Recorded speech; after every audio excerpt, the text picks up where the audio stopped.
রাজধানীর ডিআরইউতে সাইফুদ্দিন মনিরের দ্বিতীয় মৃত্যুবার্ষিকী উপলক্ষে আয়োজিত স্মরণ সভায় বক্তব্য রাখছেন বিএনপি মহাসচিব মির্জা ফখরুল ইসলাম আলমগীর। সরাসরি চলে যাচ্ছি সেখানে।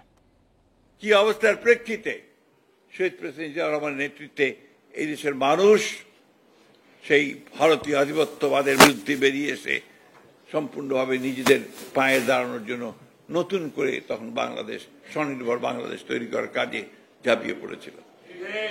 ঠিক একইভাবে আজকে আবার, আমি বক্তব্য দীর্ঘ করব না, আজকে আবার আমরা সবাই এক হয়েছি যে আমাদের নেতা তারেক রহমানের নেতৃত্বে আমরা অবশ্যই বাংলাদেশকে আবার একটা স্বনির্ভর, আত্মমর্যাদা সম্পন্ন একটি বাংলাদেশ, যে বাংলাদেশ বিশ্বের দরবারে মাথা উঁচু করে দাঁড়াবে, সেই বাংলাদেশ নির্মাণ করতে চাই।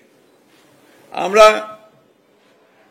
বিশ্বকে জানিয়ে দিতে চাই যে এই দেশের মানুষেরা যেমন লড়াই করতে জানে, সংগ্রাম করে নিজের অধিকার ছিনিয়ে আনতে জানে, তেমনি আবার সংগ্রাম করে, লড়াই করে তার যে আর্থিক অবস্থা পরিবর্তন করতে জানে এবং একই সঙ্গে রাজনৈতিক অবস্থার পরিবর্তন করতে জানে, একই সঙ্গে এই দেশের মানুষ সামনে এগিয়ে চলার পথ খুঁজে নিতে জানে।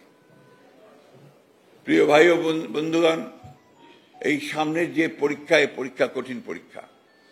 প্রতিদিন আপনাদের এই ইউটিউব, টেলিভিশন, আপনার সোশ্যাল মিডিয়া, এগুলোতে বিভিন্ন রকম সত্য মিথ্যা অপপ্রচার চালিয়ে যাওয়া হচ্ছে।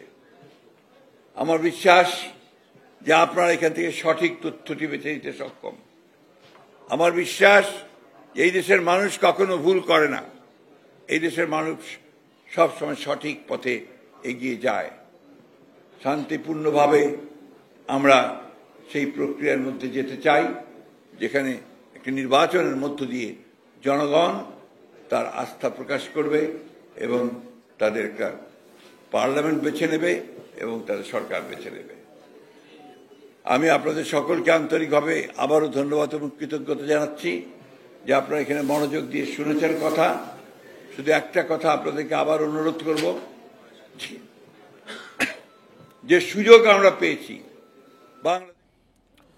রাজধানীর ডিআরইউতে সাইফুদ্দিন মনিরের দ্বিতীয় মৃত্যুবার্ষিকী উপলক্ষে আয়োজিত স্মরণ সভায় বক্তব্য রাখছিলেন বিএনপির মহাসচিব মির্জা ফখরুল ইসলাম আলমগীর। আমরা সরাসরি যুক্ত ছিলাম সেখানে।